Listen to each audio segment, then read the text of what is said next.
Case ஏத்துறேன். பின்னாடி தான் case ஏத்துவேன். பின்னாடி கேஸ் ஏத்துறேன். கேஸ் ஏத்துறேன். இந்த பக்கம் இந்த பக்கம் எந்த பக்கம்? இந்த பக்கம். டேய் இந்த பக்கமா? டீமா நாடோடி சிரிக்கி பட்ட மக்களுக்கு என்ன துடிப்பு? நாடோடி சிரிக்கி பட்ட நாய்கள் என்ன துடிப்பு? ஊதி ஊதி கடுகு கடுகுதே என் இருப்பு. கடாக்கி கல்லடுப்பு கருவாதி கல்லடுப்பு.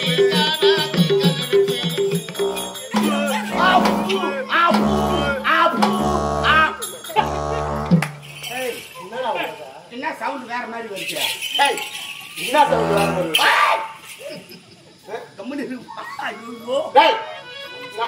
என்னடா அப்படின்னா பண்ற?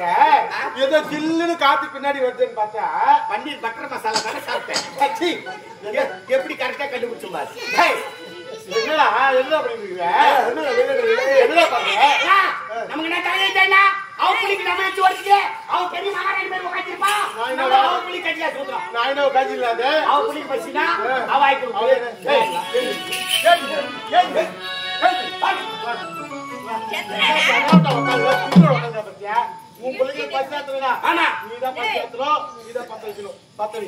பச்சை வாழை மட்டும் வச்சிருக்கிறோம். உன் பத்திரி தந்தாலே பச்சை வாழை மட்டும் பத்தவை காசுனா பாரு. இல்ல ஆளுக்கு ஒரு கிளாஸ் மாவு வாங்கி குடிச்சுட்டு போயிடலாம். ஆமா அம்மா தாயே சாந்தியிலே காமாட்சி அம்மா இந்த பச்சை வாழை பற்றி இருந்து எப்படி அம்மா என் குழந்தைகளுக்கு வச்சு வேணம்மா? அம்மா நான் பத்திரி நானே யானா நான் பத்திரி நானே யானா என் பத்தாவும் நானே யானா சித்தர் போட்டு எனது பாரு இந்த ஒரு நூல் கயிறானா இந்த கூழ்பானை பொங்க வைத்தெய்வா சொந்தனாதா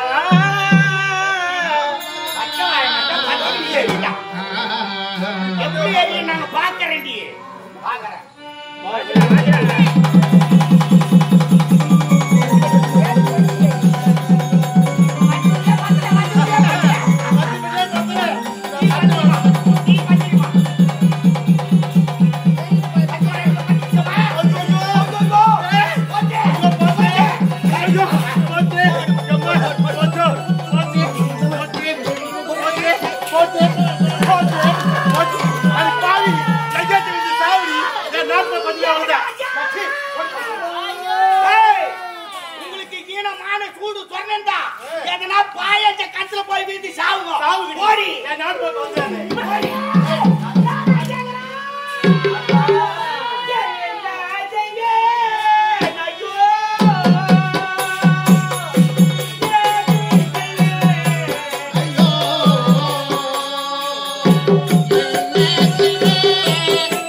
கொஞ்சம் முன்னாடி வந்திருக்க கூடாது. இப்பதாம எதாவது கொஞ்சம் சாப்பிட்டேன் நானு. கொஞ்சம் முன்னாடி வந்தா கூட தந்திருப்பேன். ஐயா கஞ்சி கிடைக்கிறதுல பரவாயில்லையா? ஏன் குழந்தையெல்லாம் தண்ணி தாகத்துல இருக்கிறாங்க, கொஞ்சம் தண்ணீராவது கொடுங்க ஐயா. இப்பதாம்மா கஞ்சியை சாப்பிட்டு அந்த பாத்திரத்தெல்லாம் கழுவி போட்டேன். இப்ப போய் தண்ணி ரெண்டா இல்லம்மா. ஆனா ஒண்ணு உங்களுக்கு தண்ணி இருக்கிற இடம்னா நான் சொல்றேன். இங்க போய் இந்த மாதிரி இதே ஒத்தடி பாதையாக சென்றா ஒத்தடி பாதையா போனாக்கா ஒரு பனைமரம் ஒண்ணு இருக்கும், ஒத்த பனைமரம். அந்த ஒத்த பனைமரத்துக்கு அண்ணாண்ட ஒரு ஆலமரம் இருக்கும். ஆலமரம் அந்த ஆலமரத்தை தாண்ட உடனே அங்க ஒரு கிணறு இருக்கும். அந்த பயணத்துக்கு என்ன ஒண்ணு, அந்த கிணத்துல தண்ணி இருக்குது, ஆனா படிக்கட்டு இல்லையே ஐயா. அங்க பயணத்துல கிணறு இருக்கிறது, சேறு சகதியா இருக்கிறது, ஆனா படிக்கட்டு கிடையாது. எப்படியம்மா 7 குழந்தைகளை பசியா தெரிஞ்சு இருக்கிறையா? ஆமாமா, என் குழந்தைக்காக இந்த பாவி எவ்வளவோ அம்மாப்பா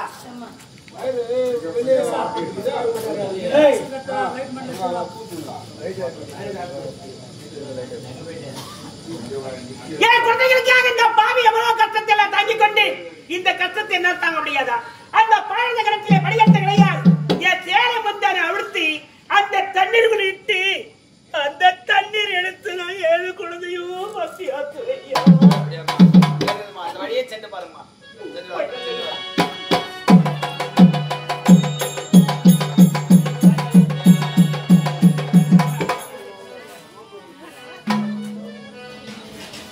அம்மா எனக்கு உறக்க வரவில்லை அம்மா. தினமும் ஒரு கதை சொல்லுவியே, அது போன்று இன்று ஏதாவது ஒரு கதை சொல்லுங்கள் அம்மா. அம்மா பஞ்சிமத்திலே பகுசால பஞ்சிமத்தில் உறங்கு நேரத்தில் எல்லாருக்கும் உறக்க வர வேண்டும் என்றால் கதை என்று சொல்லி உறங்க வைக்கிறேன்மா. ஆனால் இந்த காரணத்தில் கஞ்சி கிடைக்கவில்லை, தண்ணி கிடைக்கலம்மா. பட்டினி பஸ்லோடு இருக்கிறோம், கஞ்சி கிடைக்க விட்டாலும் பரவாயில்லையம்மா. எனக்கும் என் 6 தம்பிகளுக்கும் கதை ஒன்று சொல்லுங்களம்மா. ஆமாமா, பாவி என்னடா கதை சொல்வேன்? எனக்கு ஏற்பட்ட நிலைமை கதையாக சொல்வேனா? பச்சவார மட்டும் எடுத்து சஞ்சத்துக்கு உடைத்து விட்டாலே அதை நிறுத்தி இந்த பாவி கதையாக சொல்வேனா? கதையை கேளடா கண்ணே, கதையை கேளடா.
ஒரு நாட்டுக்கு மகாராணி இருந்தவன்னா இப்போது அனாதைக்கு பிச்சைக்காரி போல காட்சியளிக்கிறேன் ராஜா.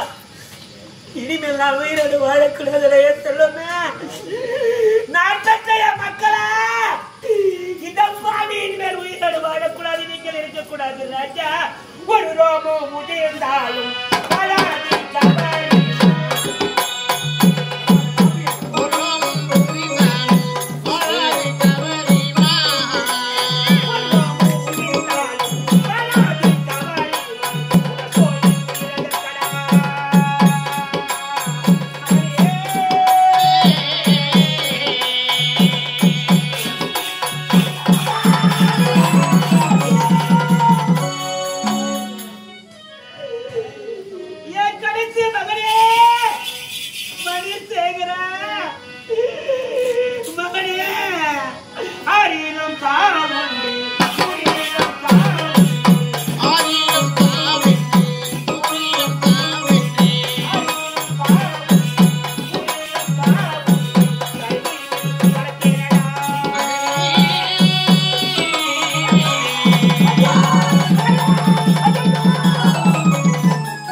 விழிப்பார் யாரு விழித்தா புது சேலை வாங்கி வந்தே உன்ன புதத்தையிடோ பார்ப்பதற்கா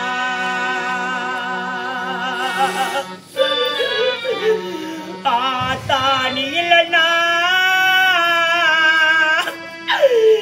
என்னை ஆதரிக்க யார் இருக்கா புது சேலை வாங்கி வந்தேன் உன்னை புதத்தையிடோ பார்ப்பதற்கா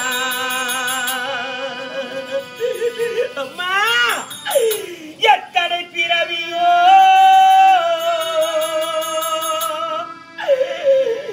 உண்மையில் நான் பிறக்கே எங்கி கண்டி தேடிவேன் அம்மா பெற்ற கடனை நான் தீர்க்கே எத்தனை பிறவியோ நான் உண்மையில் நான் பிறக்கே எங்கி கண்டி தேடிவேன் அம்மா பெற்ற கடனை நான் தீர்க்கே நான் கண்ட கனவுல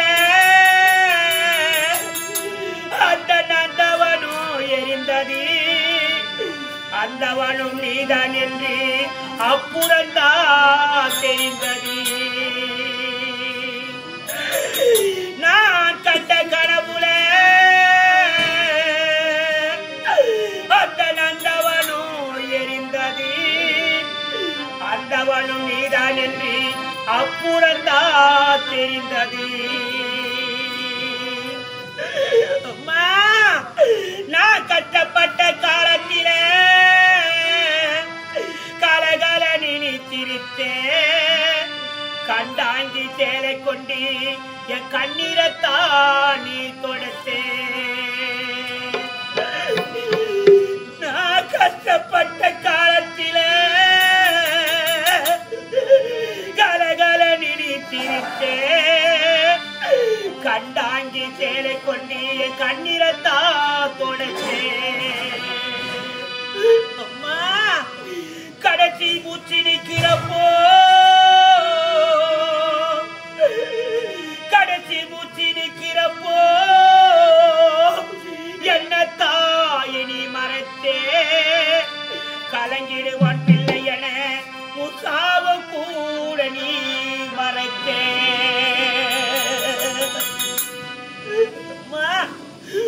ஒரு குழந்தை பெற்றெடுப்பதற்காக இந்த பாவி ஒரு வேலை இறந்து விட்டால் கடைசி நேரத்திலே நமக்கு செய்ய வேண்டிய கடை செய்து முடிப்பானோ என்றுதான் ஒரு குழந்தை பெற்றெடுக்கும் இந்த பாவி நான் தவம் இருந்து பெற்றெடுத்து குழந்தைகளுக்கு இந்த பாவிக்கு இல்லாமல் போய்விட்டதம்மா நீ கடைசி மூச்சு நிற்கிறப்போ என்ன தாயினி மறைத்தே கலங்கிடுவானும் பிள்ளை என உசாவ கூட நீ மறைத்தே என் கண்ணத்தில விழுந்த கண்ணீர் என் கண்ணத்தில விழுந்த கண்ணீர் அந்த கடவுள் மேல விடட்டும் அம்மானு சொல்லுறப்போ அம்மானு அடட்டும் திருநீர் பூசின கை அம்மா அம்மா அம்மா ராஜா திருநீர் பூசின கை திருநீரை போனதம்மா நான் திரும்பி வந்து பார்க்கிறப்போ என் தெய்வத்தா போனதம்மா நான் பட்டதெல்லாம் போதுண்டா கடவுளே நான் பெண்ணா பிறந்து ஒருவர் திருமணம் செய்து கொண்டு 7 மக்களை பெற்ற மகராஜ் என்று அழைத்தார்களே இந்த பாவி நான் வீதியாக சென்றால் என்னை பார்த்து கேவலமா சொல்வார்கள் அம்மா ஓ பெண்ணாய் பிறந்தே ஜெல்மோ ஜெல்மோ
தங்கச்சி வரா சொல்றா பலாத்தெல்லாம் இருக்காரு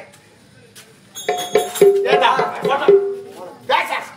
அவருக்கு வந்தாரே இல்லையோ தகச்சேங்க நான் என்ன சொல்றேன்னா எனக்கு உங்க மனைவியை விட கூட இருக்கிற மேல தான் சந்தேகமா இருக்கு அப்படியா அவனமோ திரு ரொம்ப நேரமா மூச்சுங்கிறான் அவனை புடிச்சு போது என்னன்னு கேளு ஆமாம் தான் எனக்கு சந்தேகமா இருக்கு பார்த்தாலும் உங்க தங்கச்சி தானே தாலி கட்ட பொண்டாட்டி ஒருத்தர் இருக்கிறாளே எப்படி இருக்கிற நல்லா இருக்கிற என்ன பண்ற ஏது பண்ற அது அக்கறை இல்ல பெத்த பிள்ளை இருக்கிறானே அவனுக்கு காலகாலத்துல கல்யாணம் பண்ணி வைக்கணும் நல்லது பாக்கணும் அதுக்கான கிடையாது அவனுக்கு எந்த குறையுமே கிடையாது ஆமா என் தங்கச்சி அந்த நாட்டிலிருந்து இங்க வந்த நான் இந்த அரண்மனை முழுவதும் தேடிக்கொண்டிருக்கிறேன் நீ சொல்ற மாதிரி உங்க தங்கச்சிங்க வந்தாங்க வீடு தேடி வந்தாங்க அந்த பசிக்குதுன்னு கேச்சு சாப்பாடு போட்டா சாப்பிட்டு 7வது மாடியில படுத்துக்கிறாங்க 7வது மாடியில இப்பதான் 7வது மாடி முழுவதும் தேடி அந்த மூலையில இருக்கு அந்த ரூமுக்கு போயிட மாட்டேன் ஏசி போட்டுக்கிறமே அந்த ரூம்ல படுத்துக்குதுங்க வேண்டாம் போய் பாத்து வாங்க இருடா வரேன் இப்படி நீ உண்மையை சொல்ல மாட்டேன் நீ சந்தேகப்பட்டு எங்களை கேட்கறத பார்த்தா உங்க தங்கச்சி 7 பிள்ளைங்க நம்ம நாள் தேடி வந்த மாதிரியோ அவங்க வந்த பார்த்துட்டு அம்மா வயிற்றுல வாங்கி அடிச்சுக்கிற மாதிரியோ கால் சாவரம் அடிக்கிற மாதிரியும் கால் சாவரம் வெட்டா அங்கே போய் நான் வளராங்க அப்புறம் வளர்ந்து போ உள்ள போ போடுவா அண்ணா சக்தி சீக்கிரம் ரூம் பண்ணா உண்மையை ஒரு நாளும் சொல்ல வேண்டாம் எதுல விட்டா என் தங்கச்சி இங்க வந்த மாதிரியும் அந்த 7 குழந்தைகளும் அவங்க வட்ட பார்த்துட்டு அம்மா கது சாத்திட்டு உள்ள உக்காந்த மாதிரியும் அப்படியே கஞ்சாடி உள்ள வந்தா தலைவலி ஜுரம் அப்படின்னு நான் நடிப்புண்டா அப்படின்னு நீ என்கிட்ட சொல்ல மாதிரியும் உன் தங்கச்சி தெய்வ சக்தியால கதுலா படையா தட்டிட்டு உள்ள வந்து அண்ணி என் பசங்களுக்கெல்லாம் பசிக்குது அண்ணி சாப்பாடு போடுங்க அண்ணி அப்படின்னு கேட்ட மாதிரியும் அம்மா கூழு காய்ச்சி அந்த கூழு கூட கொடுக்காத உன் தங்கச்சி தலைமையில எடுத்து போட்டு ஓச்ச மாதிரியும் உங்களுக்கு ஈனமான சூடு தொடர்ந்தா எங்கன்னா பாயாச்சு கட்டில போய் வீட்டு சாவுவோம் அப்படின்னு கேட்ட மாதிரி கேட்கிறியே பாவி மத்தி சொல்லிட்டுனா அப்படி என்ன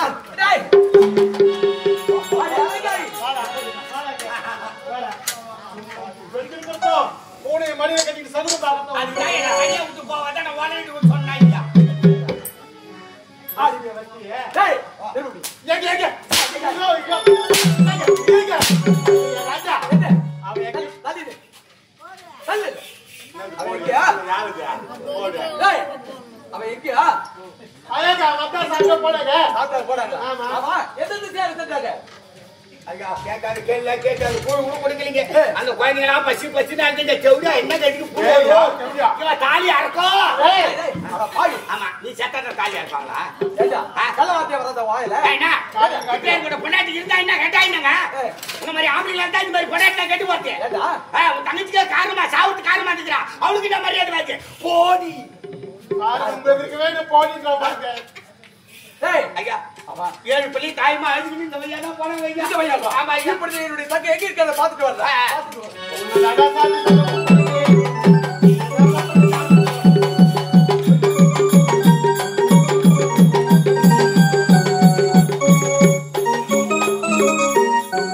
ஏண்டா அறிவு குழந்தையும் என்னுடைய தங்கையும் அங்க இருக்க அந்த கிணத்து விழுந்து இறந்து விட்டிருக்கிறார்கள் இதற்கெல்லாம் காரணம் என்னுடைய மனைவி அழகாரி அவளை விடவே கூடாது இப்பொழுது அவளை எந்த செய்கிறது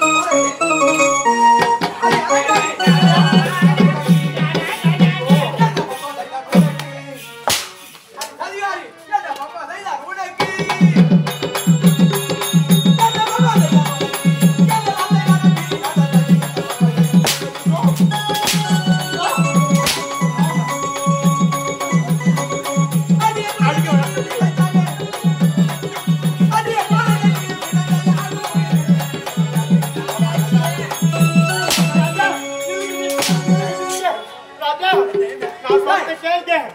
தப்பு செய்ததை விட தப்பு செய்ய தூண்டனுக்கு தான் குற்றவாளி நான் ஒண்ணுமே தெரியாது நல்லா இருந்து இருக்கிறானே இந்த வாங்கிட்டு பையன் இந்த பொழப்புக்கு பையன் இவன் தாங்க நல்ல மனசுல நஞ்ச கலந்துட்டா இவன் தாங்க எல்லாத்துக்கும் காரணம் அவன் சொன்னா நீ செய்தா ஐயா பாவி 7 குழந்தைகளுடைய தங்கை கருத்து விழுந்து இறந்து இருக்கிறார்கள் இதற்கெல்லாம் காரணம் ஏண்டா ஆள் மாத்திர ஆள் மாத்தி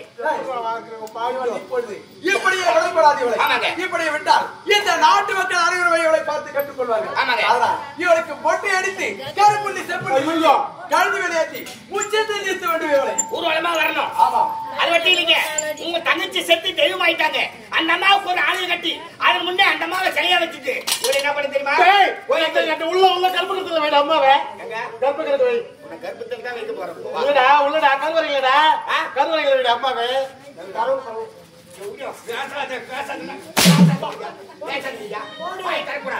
ஒரு குடும்பத்திலே கருத்து காரணம் நீ தாண்டி பாய் முண்டை. உன்ன மாதிரி அன்னிகளா இருக்கிறதுனால தான் நாட்டு நிலைமை என்ன தெரியுமா? பிறந்த பருப்புக்கு எதுவுமே செய்ய முடியாது. அண்ணன் மாதிரிலாம் தவிக்கிறாங்க. தேவையாதெல்லாம்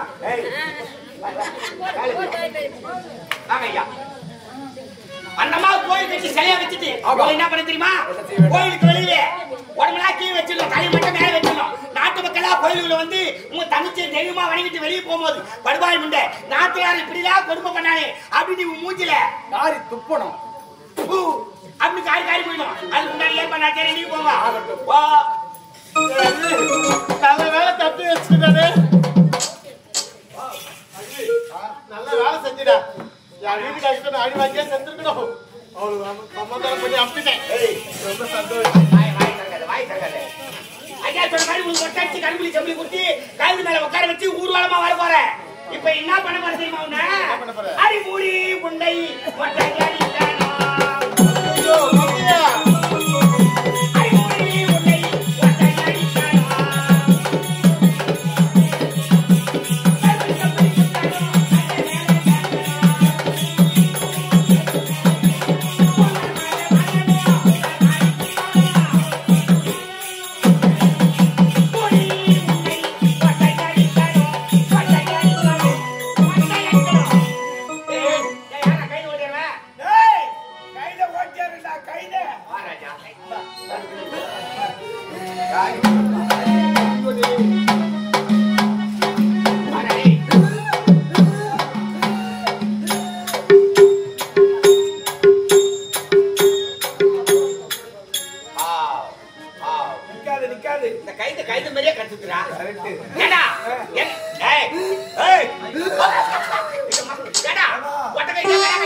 செய்தது மாபெரும் தவறு இல்லையா?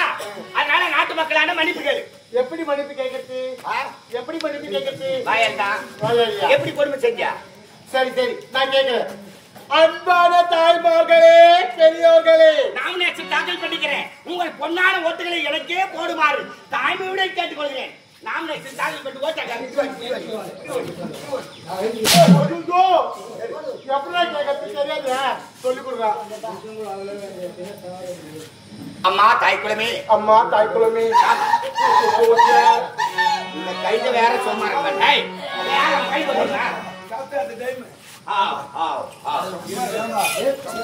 நான் செய்ததெல்லாம் தவறுதாமா? நான் செய்ததெல்லாம் தவறுதாமா? நான் செய்த தவறு மாதிரி யாரும் செய்யாதீங்க. நான் செய்த தவறு மாதிரி யாரும் செய்யாதீங்க. உங்க வீட்டை தேடி பிறந்த பிறப்பு வந்தா, உங்க வீட்டை தேடி பிறந்த பிறப்பு வந்தா காலையில துட்டு குட்டா யாங்கிட்டே குத்துட்டு போடுறா. நான் சொல்லிட்டே திருப்பி திருப்பி சொல்லிக்கிறேன். உங்களுக்கு எதுவும் பேச தெரியாதா? சரிடா சரிடா. அம்மா எல்லாரும் என்ன மன்னிச்சிடுங்கம்மா. ஏதோ தெரியாம தப்பு பண்ணிட்டேன். ஆமா, என் நாத்தி பங்கினி என் வீடு தேடி வந்தா பசி இருக்குதுன்னு அவளை பண்ணாத கொடுமையெல்லாம் பண்ணி அவளும் 7 பிள்ளைகளை சாவ நான் காரணம் ஆயிட்டேன். நான் செஞ்ச தப்ப யாரும் நீங்க செய்யாதீங்க. உங்க வீட்டுல பிறந்த பொண்ணு வந்து கஷ்டம்னு சொன்னா உங்களால முடிஞ்ச உதவியை செஞ்சு அவங்க மனசை சந்தோஷப்படுத்தி கூழோ கட்டியோ ஒரு டம்ளர் தண்ணியும் குழந்தை குட்டிலாம் நல்லா இருக்கும். நல்லா இருக்கும். உங்க குடும்பமும் சுபிட்சமா இருக்கும். வீட்டுல உட்காந்த பொண்ணு குந்தி அழுதா அந்த வீட்டுக்கு ஆகாதுன்னு சொல்லுவாங்க. அதனால முடிஞ்ச அளவுக்கு எவ்வளவு சந்தோஷப்படுத்துமோ அவங்க சந்தோஷமா அமைச்சீங்கன்னா நீங்களும் நல்லா இருப்பீங்க, அவங்க நல்லா இருப்பாங்க, உங்க புள்ள குட்டியும் நல்லா இருக்கும். அடுத்த பிறப்புன்னு அண்ணன் தங்கச்சி அக்கா யாரும் பிறக்க போறது கிடையாது. இந்த பிரிவிலேயே நம்ம செய்ய வேண்டிய கடமையா செஞ்சு முடிச்சிடணும். அதனால என்ன மாதிரி யாரும் இருக்காதீங்கம்மா. என்ன மாதிரி யாருன்னா இருந்தீங்கன்னா கூட எனக்கு ஏற்பட்ட அதே நிலைமைதான் உங்களுக்கு ஏற்படும். அதனால என்ன மாதிரி யாரும் இருந்துடாதீங்க, திருத்திடுங்க. என்ன மாதிரி ஆளு இருந்தா திருத்திடுங்க, இல்ல எனக்கு ஏற்பட்ட நிலைமை தான் உங்களுக்கும். சரியா? நான் செஞ்சதெல்லாம் தப்புதான், மன்னிச்சிடுங்க. மன்னிக்க பின்னாடி நிக்குது, பாத்து உட்கார்.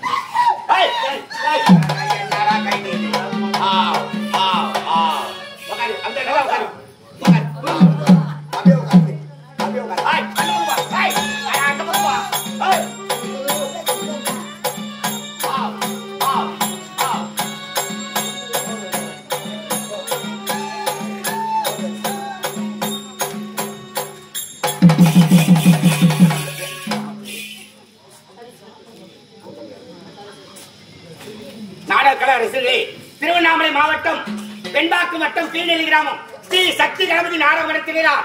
இன்று இரவு நடத்திய நாடகம் உலகம் போத்து உத்தமிகள் எனும் நலாயினி நல்லத்தங்கார் என்ற சரித்திர நாடகம். இங்கு எதற்காக நடத்தப்பட்டது என்பது நம்ம உள்ளூரில் இருக்கும் அனைவருக்கு தெரிந்திருக்கும், வெளியூர்ல இருந்து வந்தவருக்கு தெரிந்திருக்காது. இதே ஊரிலே வாழ்ந்து நம்ம எல்லாம் விட்டு பிரிந்து சென்ற காலம் சென்ற சரஸ்வதி அம்மையார் அவர்கள் சிவன் பதவி அடைந்த காரணத்தினால் சாலோப சாமீப சாரூப சாயிச்சும் என்று சொல்லக்கூடிய 4ஆம் பதவி வைகுந்த பதவி அடைய வேண்டும் என்று இந்த நலாயினி நல்லத்தங்கால் என்ற சரித்திர நாடகம் இம்மேடையிலே நடைபெற்றது. இவ்வளவு நேரமும் அமைதியாக இருந்து பொறுமையோடு அமைதி காத்து எங்களுக்கு பெரும் ஆதரவளித்த அனைவருக்கும் நன்றி கூறி விடைபெறுகிறோம். நன்றி, வணக்கம், வணக்கம், வணக்கம்.